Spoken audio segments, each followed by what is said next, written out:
सजग नागरिकांनी आपल्यासोबत इतरांनाही मतदानाकरिता प्रेरित करावे. धुळे जिल्हाधिकारी अभिनव गोयल.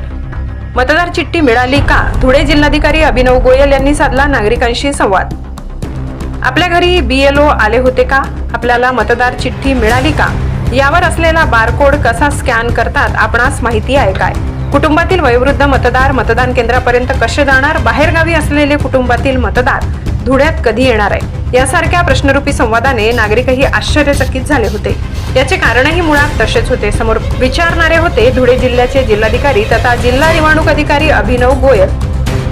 धुळे लोकसभा मतदारसंघ निवडणुकीसाठी सोमवार 20 मे 2024 रोजी मतदान होणार आहे.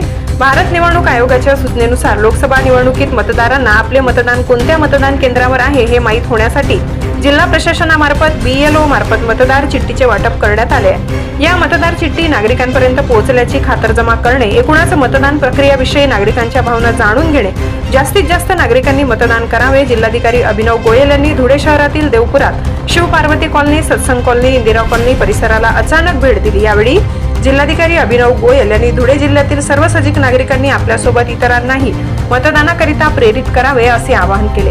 या संदर्भात नागरिक विपिन रोकडे यांनी आपली प्रतिक्रिया थोडक्यात दिली. बिपिन रोकडे आत्ताच कलेक्टर साहेब येऊन गेले तिथे. त्यांच्याशी काही मतदानाच्या विषयावर चर्चा झाली. त्या चर्चेत काही मुद्दे सुचवण्यात आले त्यांना की बाबा मतदान कमी होण्याचे जे प्रकार असतात ते कशामुळे होतात. काही काही ठिकाणी आता जसं 3 ते 4 फेजमध्ये आपलं मतदान होत आहे. तर नंदुरबार जिल्हा आहे तर नंदुरबारला एकाचं नाव असेल किंवा मग आता तो पुढची फेज आहे नाशिकची आहे तर तिथेही तो दुबार मतदान करू शकतो. 8 दिवसाचा गॅप आहे. तर ते 2 नावं एकाच लिस्टमध्ये म्हणजे येतात कसं काय?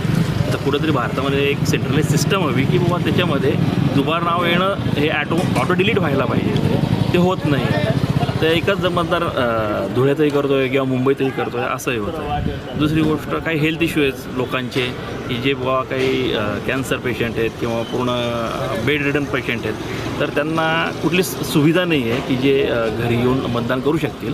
कारण आता फक्त 2च फॅसिलिटीज की बाबा जे अबो 85 आहे आणि 40% दिव्यांग आहे त्यांनाच आहे. तर ती फॅसिलिटी कुठंतरी ती वाढवी करावी अशी एक विनंती आहे. तिसरी गोष्ट जे एज्युकेशनला जे स्टुडंट आहेत जे बाहेर जातात शिक्षणानिमित्ताने त्यांच्या घरात वास्तव इथेच असते तर ते 5-5, 10-10 वर्ष शिक्षणाच्या बाहेर असल्यामुळे ते नुसतं वोटिंगसाठी 3-3, 4-4 हजार खर्च करू शकत नाहीत. तर मग त्यांना कुठून तरी तिथून वोटिंगची फॅसिलिटी व्हायला पाहिजे ॲटलिस्ट ते इंटरेस्टेड असले तर.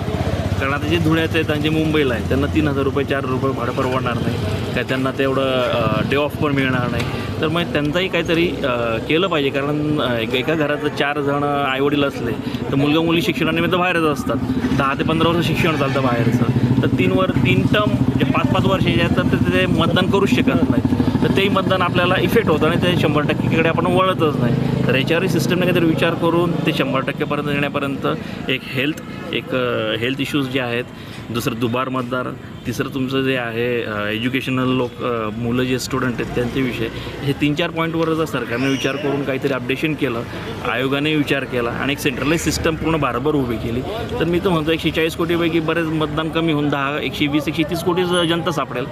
तर काही लोकांकडे 3-3, 4-4 ID कार्ड पण आहेत जे ग्रामपंचायतमध्ये एका ग्रामपंचायतमध्ये केले का दुसऱ्या ग्रामपंचायतमध्येही करत आहेत. तर हे का थांबत नाही आहे?